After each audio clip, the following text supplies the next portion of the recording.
po siyang ginawang mabuti sa buhay niya po.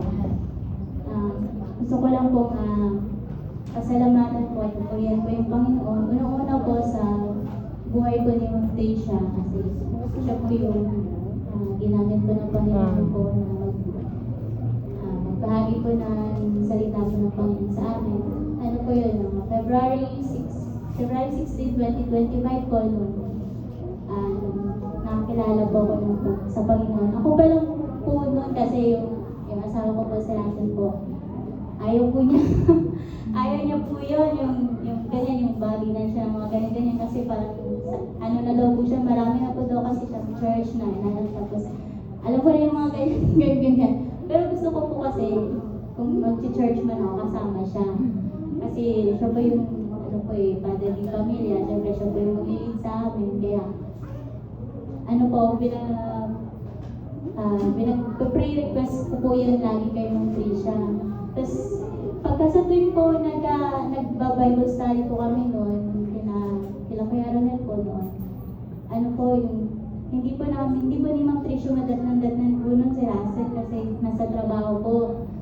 Tapos, nung in-invite po nila ako mag-church, ayaw ko din po kasi gusto ko nga po kasama po yung asawa ko. Pero, kasi po noon, hindi po talaga ako noon, hindi po ako nagpe-pray. Nakakahiya. Hindi po ako noon nagpe-pray kasi parang, yung prayer ko lang po, puro po ako yung hinihingi, yung gano'n lang po, yung wala lang po yung thank you, gano'n po. Pero, mukhang na-develop na po yung sa pag-pray po. Pinag-pray ko po na Lord, sana po i-touch niyo po yung heart ng asawa ko na sana, kahit po, nakan niyo man lang po yung invitation po ng Trish, na kahit harapin niya lang po, kausapin, gano'n. Yun po, nung time po na yun, hindi ko lang kung anong araw yun, day po niya yun, tapos, yun po sakto, nag-Bible study kami, pero wala pa po siya nun sa bahay. Talagang inantay po niya ng Tricia nun dahil gusto nga po niya talagang makausap po yung asawa ko. Kaya, nung nandiyan na po siya, kinakausap po niya, nagbalunan po sila, tapos nakababad pa po siya. Nagkakaya. Pero, hindi ko ba alam kung talagang totoo po yung pagtanggap niya nun sa Panginoon kasi parang nakakasigarilyo ba yun eh. Gano'n, yung parang hindi ko alam kung totoo talaga siyang tumanggap. Pero nung sinabi ko sa kanya na mag-church kami, parang dinilig po parang answered prayer po kasi sumama po siya nun sa akin sa church, tapos nag-church po kami nun, tapos tinanong ko po siya ng pag-uwi sa bahay, anong feeling niya? Anong feeling niya nung church sabi niya po is, gusto niya daw pong magpatuloy kasi dahil sa lahat daw po ng church na napasukan na is dito daw po niya nagawa. Parang totoo po na andito po yung totoo po na turo, yung gano'n po. Kaya, ayun po, nagpatuloy po kami at kasama ko po siya lagi. Hanggang sa, yun na nga po, isang blessing po kasi talaga pong si Ma'am Tricia, hindi niyo po talaga kami iiwan kasi lagi kami bina-Bible study, gano'n. Tapos binibisit niya kami kahit po minsan pag talagang wala kami, nakakaya. Nag-aabot po yun. Ma'am Tricia, thank you po talaga. Tapos hanggang sa dumating po yung time na, ayun po, yung sa kasal po, siguro nga po talaga is, kalooban po ng Panginoon yun kasi, parang dumating po kasi sa point na ayaw na ni Russell eh kasi ang hirap po kumuha ng papers kasi po hindi daw po kami taga dito, gano'n. Kung mag-a-apply daw po kami ng mga papers para sa kasal, kailangan daw po dun kung saan kami residente, gano'n. Kaya sabi niya, ayaw ko na. Sabi niya, ayaw na daw niya. Kasi po parang nakailang balik po kasi dun siya sa PIR para kumuha ng ID. Hindi po siya bibigyan kasi hindi na po kami residente dito. Kaya parang ayaw na po niya, kahit sa pag-church, ayaw na po niya. Sabi niya, ayaw ka na. Sabi ko, huwag naman gano'n kasi nakakahiya naman sa tao. Sabi ko gano'n. Saka parang, po naisip ko parang siguro nga, parang talagang hindi niya talaga tinanggap ng totoo yung Panginoon. Kasi parang hindi naman gano'n kalalim po yung niya yung gano'n. So, nagpe-pray po ulit ako sa Lord, huwag niyo pong hayaan na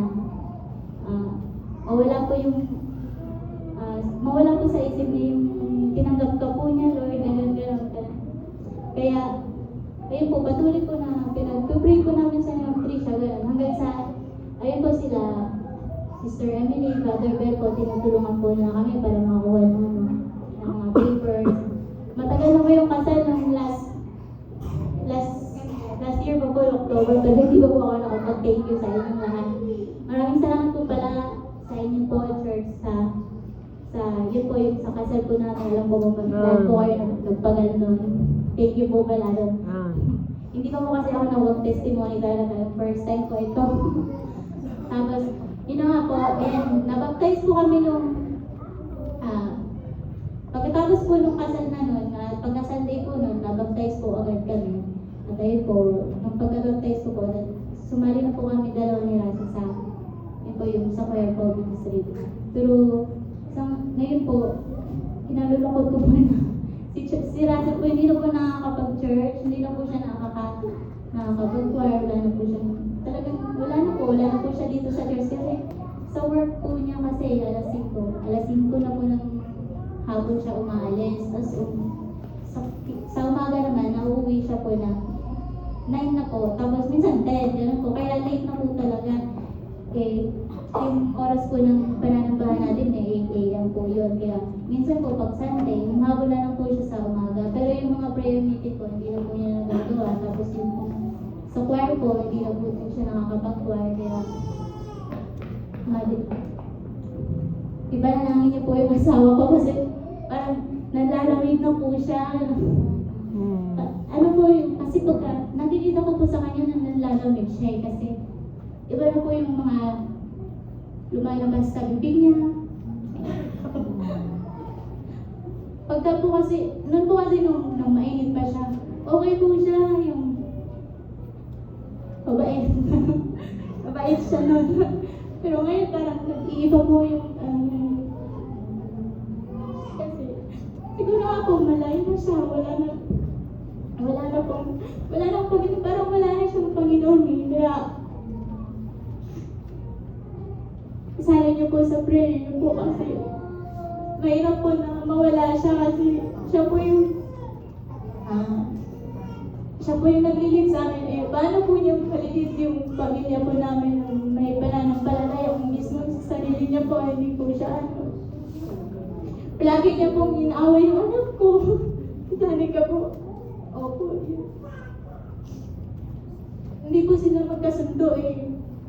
Kaya, yan po yung pinaka-worry ko po.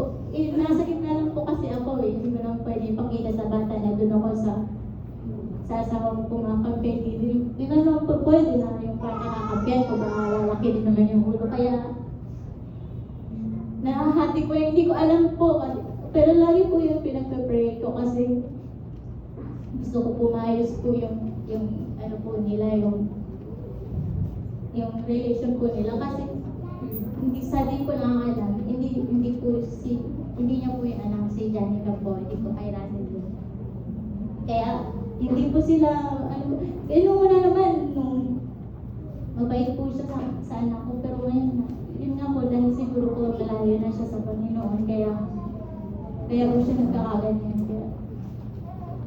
Hinihingi ko po yung prayer niyo na sana po gumawa po yung Panginoon sa oras po ng work po niya kasi mahirap po yung ganun, hindi niya po kami malilid ng tama talaga. Palagi kung ako po yung siguro yung asawa na magano yung maratatat, ano yung tawag?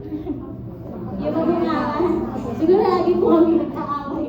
Kasi ano po eh, talagang kung nakapag-asawa siya na magumanga, talagang lagi mag-aaway. Pero yung nga po, ako na lang po yung nag-adjust kasi alam ko naman po na siguro nakakaganyan siya dahil nasa wala na siya ng Panginoon. Kaya, pakisama po sa inyong panalangin. Sana po, makasama na natin siya. Wala po kasi iba po, siguro hindi ko alam kung wala ba siyang ibang alam na trabaho. Kasi ayaw niyo po maiwan-iwan yung pagsisikyo niya eh. Hindi ko alam, kung konti naman po kinikita niya dyan. Hindi ko alam bakit ayaw niyang maghanap ng ibang trabaho na hindi natatamaan ko sana yung saan ng bahay. Kaya Kaya, yun po, hinihingi ko po yung prayers niyo po para sa asawa ko. Yun lang po.